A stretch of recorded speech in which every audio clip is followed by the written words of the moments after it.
first point is this.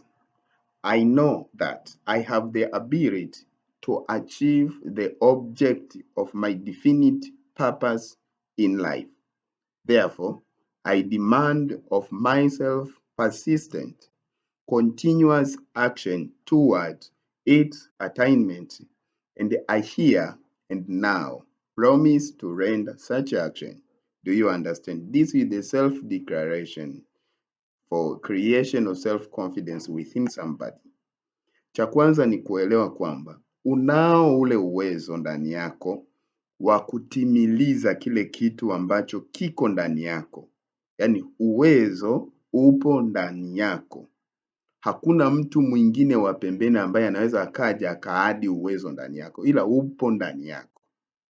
So, the first thing to know is that you are capable to fulfill those purpose within you.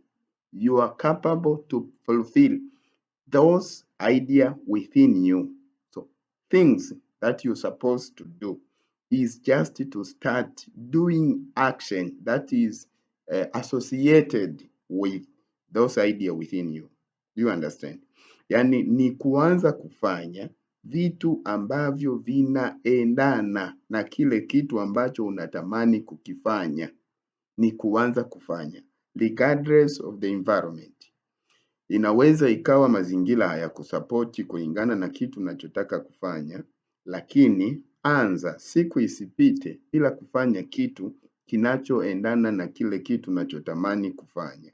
Just start to do anything, even if it look very small, but start to do it. Something is better than nothing.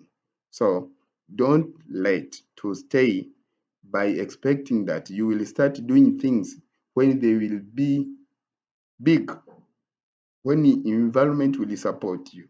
No, nobody who starts when the environment supports him or her. Every day, if you start some things, environment will be against you. But your persistence, your continuous action toward that is what matters. Be blessed.